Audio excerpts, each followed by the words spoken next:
Hello भाई, स्वागत है आपका स्पोर्ट्स पावर 18 में। सुमन गिल आज प्रेस कॉन्फ्रेंस में बैठते हैं और उनसे कुछ अच्छे सवाल किए जाते हैं, कुछ बुरे भी सवाल किए जाते हैं, लेकिन मैं पूरा पॉइंट टू पॉइंट आपको बताता हूं। उनसे सवाल जो किए गए और जो उन्होंने बेहतरीन जवाब दिए भाई, मजा आ गया सुन के। तो सुमन गिल से पूछा गया on T20 world cup 2026 mission 2026 T20I world cup को लेकर पूछा गया, तो उन्होंने बोला I respect the selected decision, whatever decision is taken is for the team benefit. उन्होंने बोला कि मैं चयनकर्ताओं के फैसले का सम्मान करता हूं, जो भी फैसला लिया गया वो टीम के हित में लिया गया है, वो टीम को देखते हुए लिया गया है और मैं उसका सम्मान करता हूं। मतलब भाई इस बात के लिए तो ताली होनी चाहिए यार, इस बात के लिए तो ताली होनी चाहिए कि T20I वर्ल्ड कप से ड्रॉप होने के बाद तो जो बंदा आ रहा और बेस्ट ऑफ लक ही बोल रहा है भाई, टीम को बेस्ट ऑफ लक ही बोल रहा है। आगे उनसे पूछा जाता है, उनके माइंडसेट को लेकर पूछा जाता है ऑन डेस्टिनी के ऊपर। उन्होंने क्या बोला, I believe that I am exactly where I am suppose to be, whatever is written in my destiny, no one can take that away from me. उन्होंने बोला है कि मेरा मानना है कि मैं वही हूं जो मुझे होना चाहिए, I am suppose to be. मेरी किस्मत में जो लिखा है उससे कोई मुझसे छीन नहीं सकता है। Is written in my destiny, no one can take that away from me. मेरे डेस्टिनी में जो लिखा है वो कोई नहीं छीन सकता है भाई, जो मुझे मिलना होगा वो मुझे मिला। सोचो ओडीआई की कप्तानी मिल गई यार 26 साल की उम्र में। रोहित शर्मा को कितने साल लग गए भाई, कप्तानी नहीं मिली। यहाँ पे 26 साल की उम्र में कप्तानी मिल गई, टेस्ट की कप्तानी। इंडिया टीम में टेस्ट की कप्तानी करना बहुत बड़ी बात है भाई, बहुत कम प्लेयर को टेस्ट की कप्तानी मिली है। तो ये उन्होंने बोला है कि जो मेरे डेस्टिनी में लिखा है वो मुझे मिलेगा और उसे कोई नहीं रोक सकता भाई, ना कोई छीन सकता है उसको। भाई बहुत बेहतरीन जवाब दिया है ना बंदे ने, अपने माइंड सेट के साथ जिस तरीके से जवाब दिया है, मजा आ गया है। और मतलब ये सुन के मैं खुश हुआ हूं भाई, हम नहीं सारे फैंस खुश हुए हैं। फिर उन्होंने जो बोला है भाई उसके ऊपर भी मैं बता देता हूं। उन्होंने on disappointed of missing the world cup, उनको जब पूछा गया कि क्या आप वर्ल्ड कप को लेकर, मतलब मीडिया तो फंसाने की कोशिश कर रही थी, उन्होंने बोला as a player you always want to represent your country but sometime thing don't go your away. मतलब उन्होंने बोला है कि एक खिलाड़ी के तौर पर आप हमेशा देश के लिए खेलना चाहते हो, want to represent your country, लेकिन कभी कभी चीजें आपके पक्ष में नहीं होती है तो उसकी भी रिस्पेक्ट करनी चाहिए। Sometime thing don't go your away, कभी कभी चीजें आपके पक्ष में नहीं होती है, उसकी भी रिस्पेक्ट करनी चाहिए।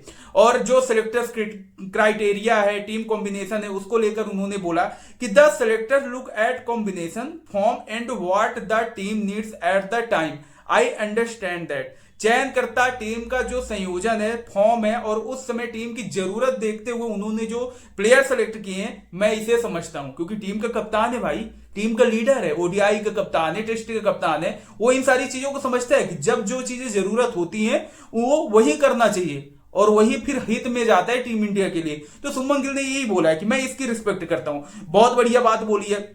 रिसेंट उनके जब T20I फॉर्म को लेकर भी पूछा गया तो उन्होंने अपने T20I फॉर्म को लेकर बोला कि I know my recent T20 performance were not up to my own expectation. मतलब भाई उस बंदे ने बोल दिया है and I will work on improving that. उन्होंने बोला कि मुझे पता है कि हालिया T20 प्रदर्शन मेरी खुद की उम्मीदों के मुताबिक नहीं रहा है और मैं इसे बेहतर करने पर काम करूंगा। जिस बंदे ने ऑस्ट्रेलिया में जाके 3 मैच में परफॉर्मेंस अच्छी दी हुई हो, एशिया कप में 1 मैच में पाकिस्तान के खिलाफ अच्छी परफॉर्मेंस दी हुई हो, उसके बाद वो आके ये बोलते हैं भाई कि मेरी उस तरीके से परफॉर्मेंस नहीं रही है। सूर्य कुमार यादव ने कभी ऐसी बात नहीं की है भाई, ये बात समझने वाली है। यहाँ पे सूर्य कुमार यादव को शर्म आनी चाहिए जब उनके फॉर्म को लेकर पूछा जाता है कि आपकी T20I फॉर्म इतनी बुरी है, वो बोलते हैं I am not out of the form, I am out of the runs, पता नहीं क्या क्या बातें बोलते रहते हैं। तो मुझे यहाँ पे सुमन गिल की तारीफ करनी पड़ेगी भाई फिर से कि सुमन गिल ने इस तरीके से जवाब दिया कि ठीक है मेरी परफॉर्मेंस उस तरीके से नहीं रही है जो मैं सोचता हूं, जिस तरीके का मैं प्लेयर हूं, और इसीलिए मैं बाहर हूं तो मुझे कोई इतनी दिक्कत नहीं। मैं सेलेक्टर्स की जो डिमांड है मैं उसको फॉलो करता हूं और उसको मैं रिस्पेक्ट करता हूं। भाई ये इस तरीके का जवाब देना होता है सूर्या भाई साहब, समझो भाई, इस तरीके का जवाब देना होता है कि इस मतलब जहां पे प्लेयर को T20I वर्ल्ड कप से पहले निकाला जा रहा है, उसने बताया कि मेरी फॉर्म उस तरीके की नहीं थी, मानना पड़ेगा भाई। फिर उन्होंने टीम इंडिया को सपोर्ट करते लिए बोला है कि I wish the India team all the best for the T20I world cup, I truly hope they do well. बहुत बढ़िया भाई, मजा आ गया यार, मजा आ गया भाई। सुमन गिल के इस प्रेस कॉन्फ्रेंस को भाई दिल से सल्यूट है और मानना पड़ेगा जो उन्होंने बात बोली है कि मैं T20 वर्ल्ड कप के लिए भारतीय टीम को ढेरों शुभकामनाएं देता हूं और मैं दिल से चाहता हूं कि टीम अच्छा प्रदर्शन करे और टीम वर्ल्ड कप ट्रॉफी उठाए। बंदे के अंदर कोई गैरेज नहीं है, कोई मतलब ये नहीं है भाई कि मैं बाहर हो गया तो मेरी टीम न जीते। भाई पूरी दुनिया ही चाहती है कि हमारी इंडिया टीम जीते। जब गिल बाहर भी हुआ था तब से मैं बोल रहा हूं भाई इंडिया को जीतना जरूरी है, इंडिया जीतना चाहिए, इंडिया अब घर पे नहीं हारना चाहिए। तो सुमन गिल के लिए तालियां बनती है भाई, क्या बेहतरीन तरीके से जवाब दिया है, मजा ही आ गया भाई। और करंट फोकस उनसे पूछा गया कि आपका मतलब करंट में क्या कहां पे फोकस आप कर रहे हो, क्या कर रहे हो, ये तो सवाल ही गलत है। तो उन्होंने बोला my focus right now is on the upcoming ODI series and helping the team win matches.